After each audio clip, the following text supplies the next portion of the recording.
You know, I'm a preacher, of course, a pastor, and I watched everything going on, listened to everything going on, and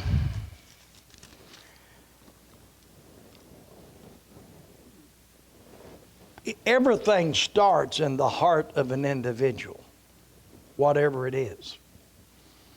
And you know, the devil, he will tell us that, you know, you're just one, so what kind of difference can you make?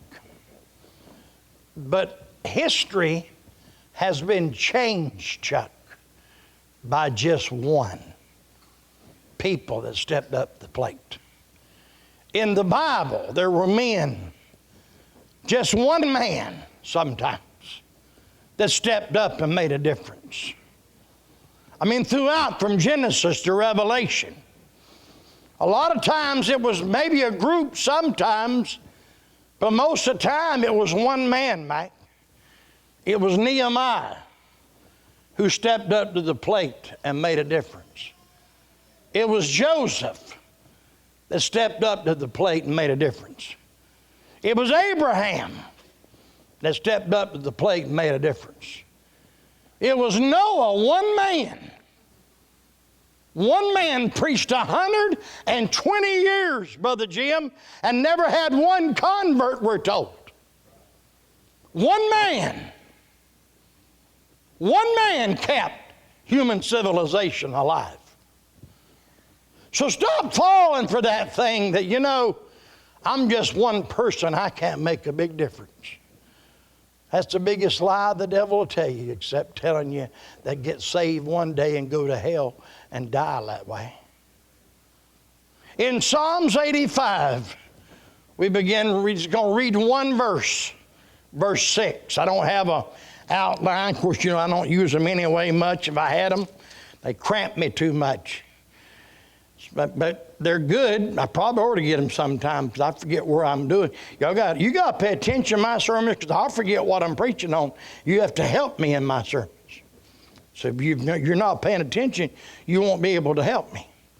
Psalms 85, verse 6. Wilt thou not revive us again, that thy people may rejoice in thee? Then we're going to turn over to Psalms chapter 138. Chapter 138. And we're going to go down to verse number 6. And we're going to read 2 verses here. Though the Lord be high, yet hath he respect unto the lowly, but the proud he knoweth afar off. Now watch this next statement, church. Look at verse 7. Though I walk in the midst of trouble, thou wilt revive me. Look at here, church. Look at me closely, if you will, or pay attention. Only you got to look at me. I know I need a haircut. It's fuzzing up everywhere. I'm going to work on that. I started to get me some Burl cream, tack it down. But listen to this statement. Look at this statement right here. Though I walk in the midst of trouble, thou wilt revive me. Can I just read it one? I don't think you're as impressed as I was with it so far. Though I walk in the midst of trouble, thou wilt revive me.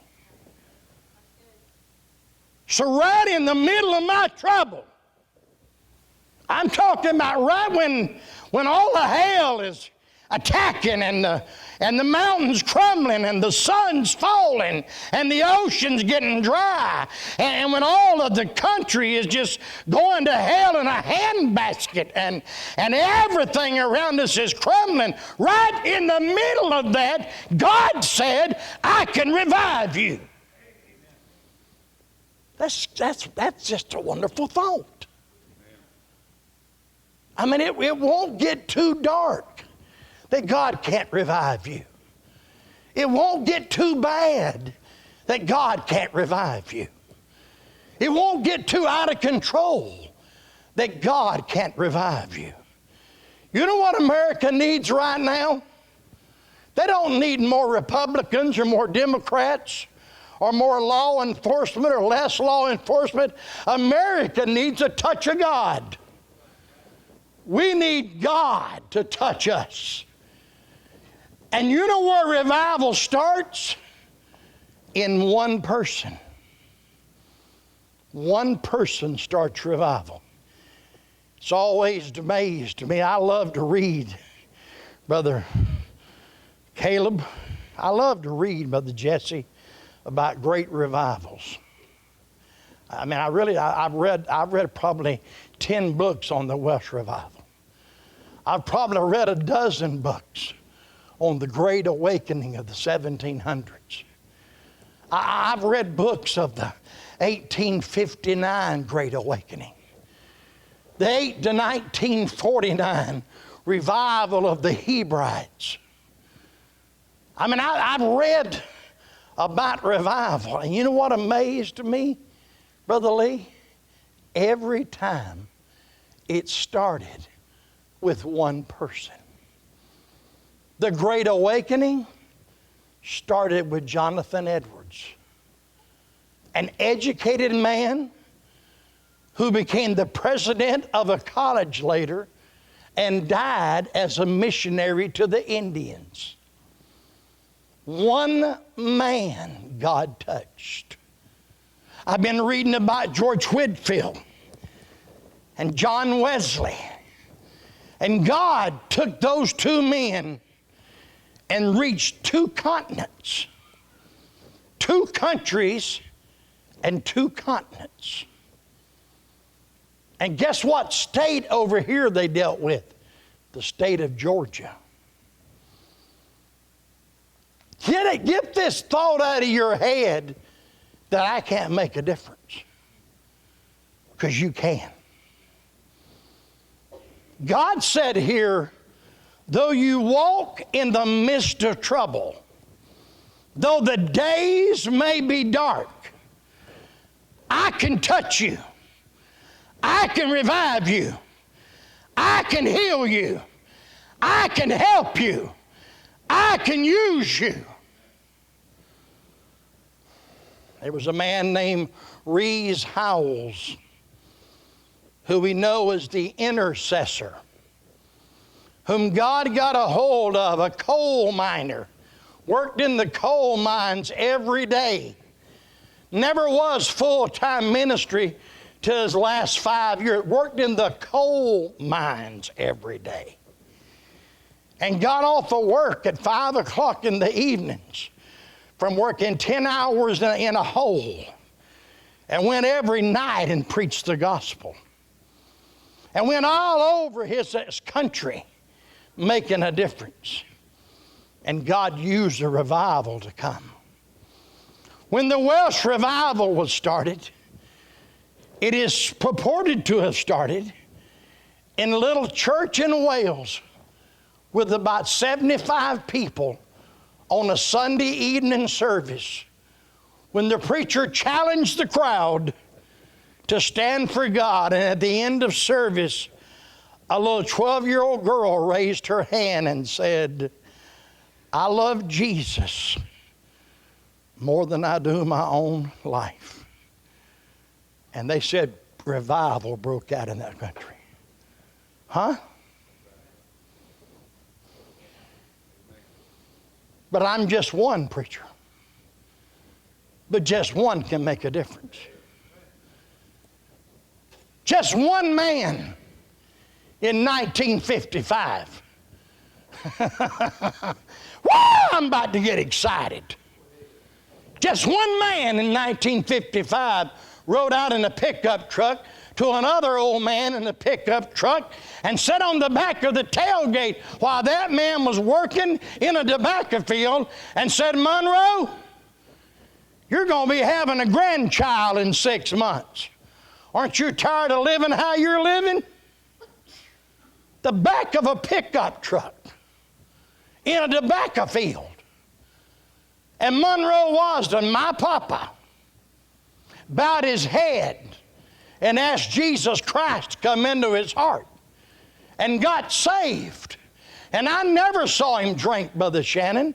I never saw him party, Brother Shannon. I never saw him do the things I'd heard about.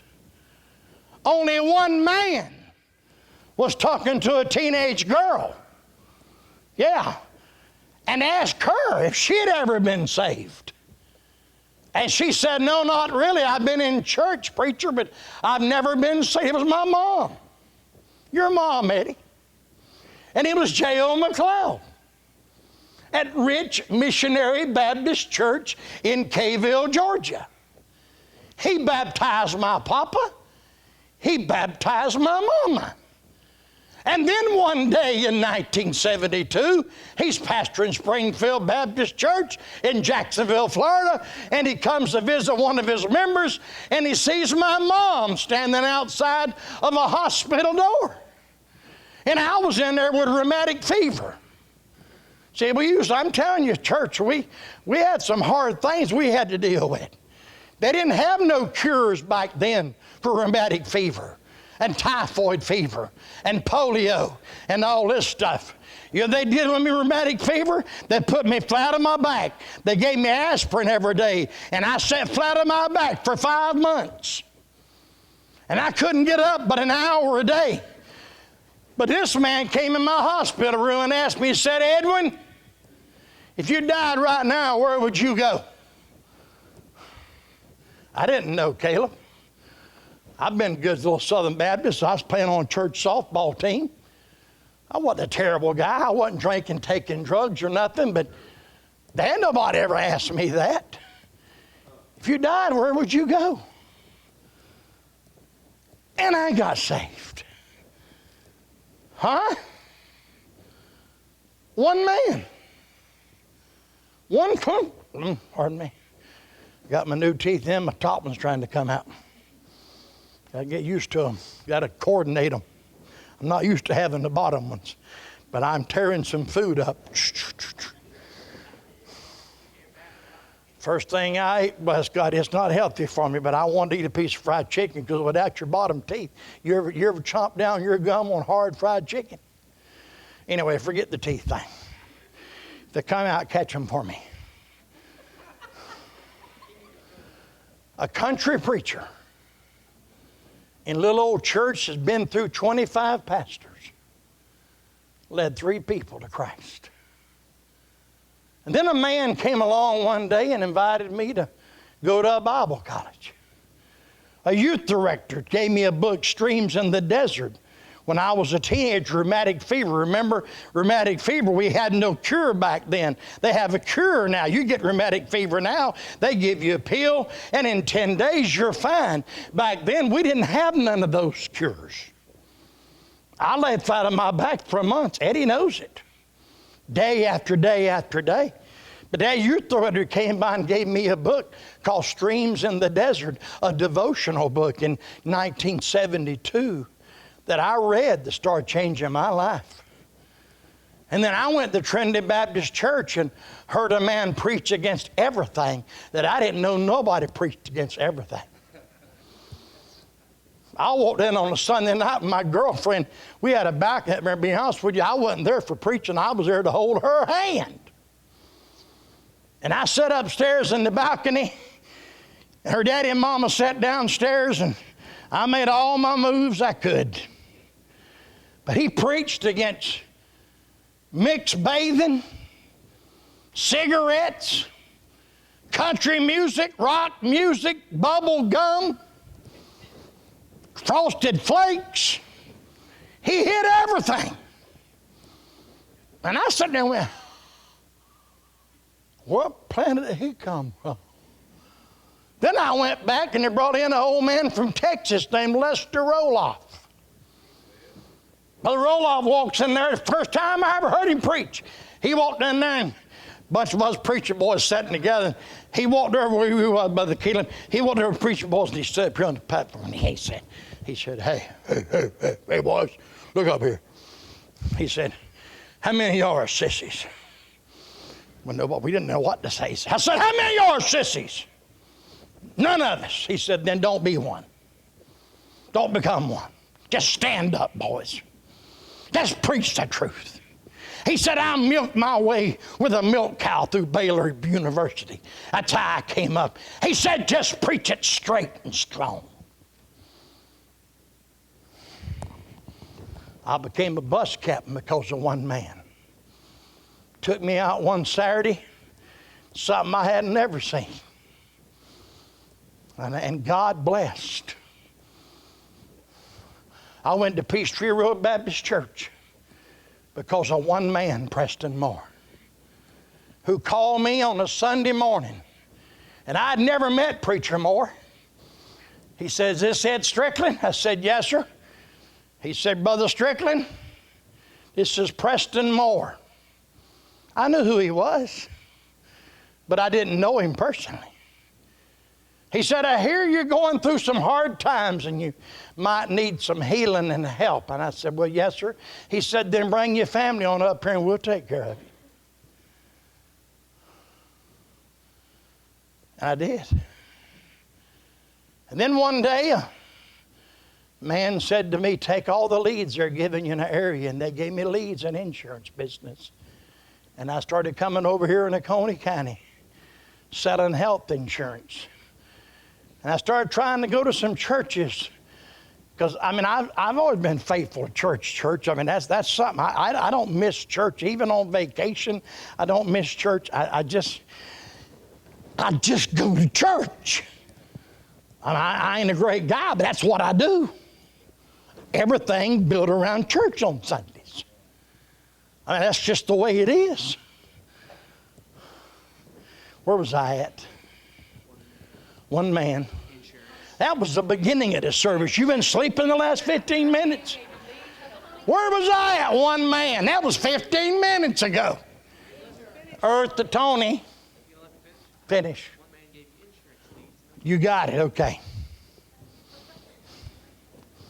I got to selling insurance, but I got to get in a burden for an area. Something just started happening. I started coming over here a lot. Thought I was going to start a church in Gainesville, Georgia. Had it all set up to start up there, Brother Kevin.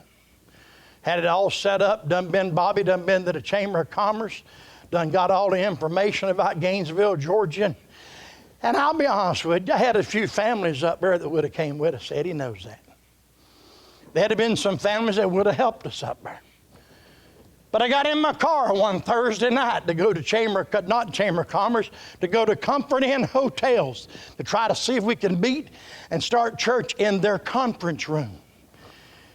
Brother Chuck, I got to ride up 985, and there's 5 or 6 exits, if I remember it right there. And I got to about exit number 3, Brother Shannon, and it's like the Holy Ghost of God said, no.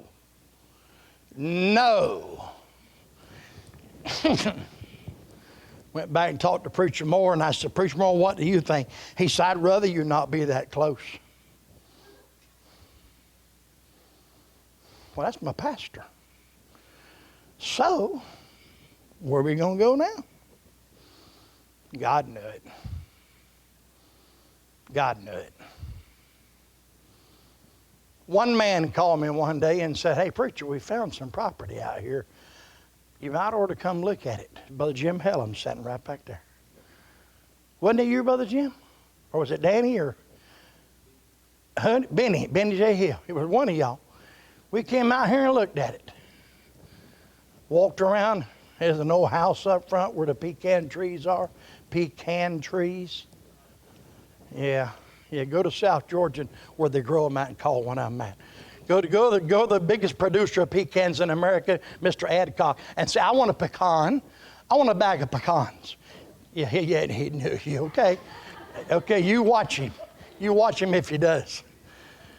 Anyway, pecan, whatever, I don't care. Trees with the nuts on them that we like to crack, and they make good pies for. Now, you can fix me a pecan pie, and I'll eat the fool out of it. Wasn't none but an old house up there. You follow me? Wasn't none but woods out here. Some trees and bushes and shrubberies. And the Lord said right there, one man went to Minneapolis, Minnesota on a business trip and talked to two unsaved Catholic brothers who were business people, Brother Caleb, multi-millionaires.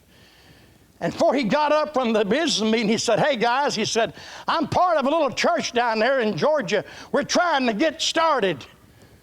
He said, you guys got plenty of money. Could you help us buy some land? That's all he said. He flew back from Minneapolis to Atlanta and came back home. This is back, y'all remember the old days of the answering machines? Anybody remember them? You know, hey, this is John, call me at so-and-so. You push the button and you hear. He got back and it was one of them brothers and he said, Mr. Powell, this is so-and-so, Minneapolis, Minnesota. You give us a few weeks, we'll send you $50,000. $25,000 apiece. I've never met them. Might be time to meet them again, somebody said. Amen. I ought to send them a letter and let them see the picture of what the Lord's done and all the great things that's happened through the years. It's one man. One man. One woman. Miss Juana just came to us about this bus idea. Miss Krista Tomlin came to me a few weeks ago, had an idea about doing something special for the bus kids. And out of her idea and out of her idea, we're going to be able to help a bunch of bus families. Brother Keith, how long have you been driving a bus out there? 14, 15 years? Brother Tony, how you come to church here? Bus ministry. How old was you when you started coming? And so somebody started a bus route. Yeah, I did. In the Burgundy Beast. Pulled up one Sunday, we opened the doors, and people fell out. We had them piled in there like sardines. One man, Bobby Robertson, I called him one day and I said, Brother Robertson, my name's Pastor Ed Strickland, Grace Baptist Church in Athens, Georgia. I said, you know, Brother Robertson, you don't know me, and he didn't know me. I knew of him, and I didn't know his son, Steve, at the time. I said, Brother Robertson, we got a problem. He said, what problem do you have, preacher? I said, we're a 6-month-old church, and we want to run a bus ministry, but we don't have any money or a bus. You know what he said? He said, well, give me a little while, Brother Strickland. An hour and a half later, my cell phone rang. Brother Strickland, yeah, this is Bobby Robertson. I said, yes, sir. He said, how quick can you get to Walkertown, North Carolina? I said, preacher, I can't drive a bus. I don't have a CDL license. I said, I'd have to find somebody to drive a bus. Brother Jim, it was Richard and them, right? Richard and them went up, Richard Hammond, Crystal's daddy, right? Okay. They said, we'll go up and get it. So I told Brother Robertson, I said, we can be there in a couple of days. You know what he said to me? He said, preacher, I'm going to tell you 2 things. He said, I'm going to give you the bus. I'm going to put new tires on it. I'm going to tune it up. I'm going to change it all, and you use it as long as you can. Don't never sell it. Give it to another church that starts a bus ministry. Huh? One man. He's dead now. He's in heaven. But them buses are still sitting out there. Huh? One man. Right in the midst of trouble, God said. God said, right in the middle of your darkest time, I can send revival. America needs revival. Georgia needs revival. Oconee County needs revival. Ed Strickland needs revival. I'm going to tell you something, church. And I think if some of you be honest, you would. This pandemic got me depressed at first.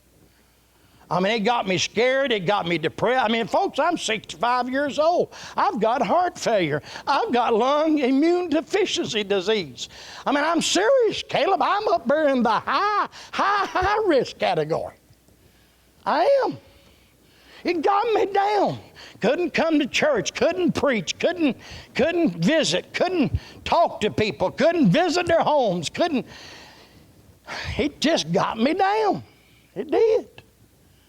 And then all this other stuff jumps in. But you know what? Right in the middle of all of this, you know what God can do? God can send revival. You know what you need? Look at me, church. I'm tired. I ain't doing good. My heart's giving me trouble the last few weeks. But I wanted to preach this morning. Look at me, church. You know what you need, Brother Morris? Revival. You know what I need? Revival. You know what you need, Tony? Revival. You know what you need, Todd? Revival. Eddie? Revival. Bobby? Revival. Miss Cindy? Revival. Whoever.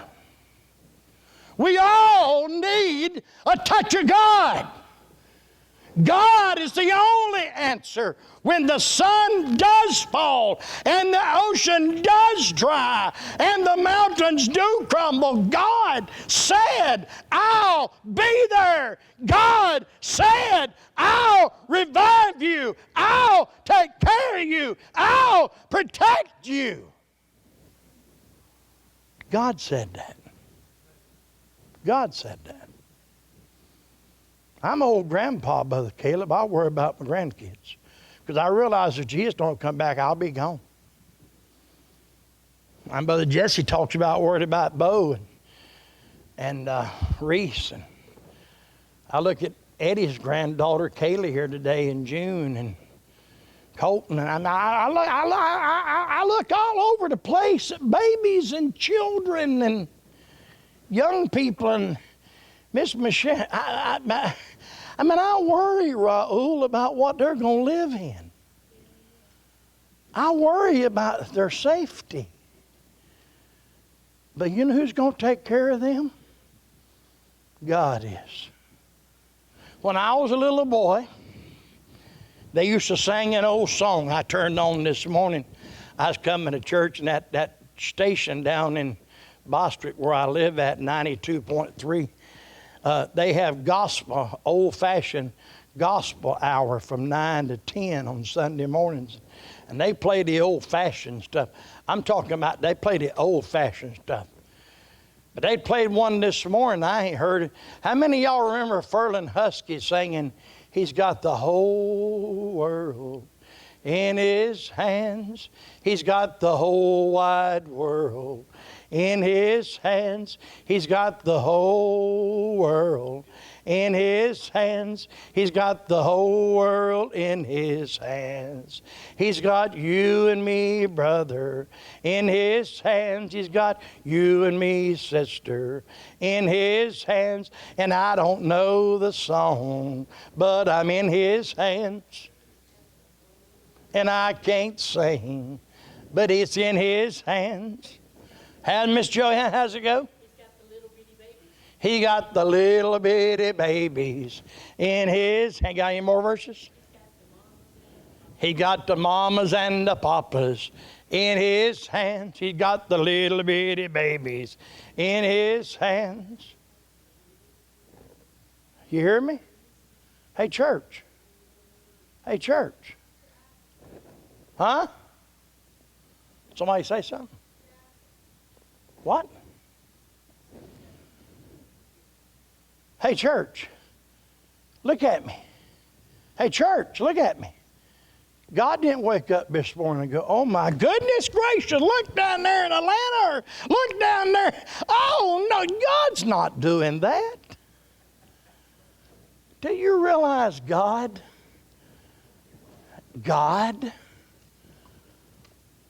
created everything? God controls the ultimate of everything. Do I understand some things that happen, why they happen? No, I don't, but I believe in this verse right here. I believe, though I walk in the midst of trouble, Thou wilt revive me. Thou shalt stretch forth Thine hand against the wrath of mine enemies, and thy right hand shall save me. Huh?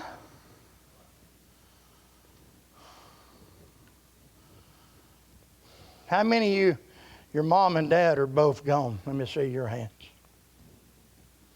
It's a bad feeling, ain't it? Huh? It really is. Everybody wants to talk to mama. Everybody wants to talk to daddy. Everybody. But you can talk to God. You can talk to God. Though I walk in the midst of trouble, though I walk in the midst of trouble, thou wilt revive me. Go back to Psalms 85, verse 6, and let's read it. Wilt thou not revive us again, that thy people may rejoice in thee? Let's stand. Let's stand.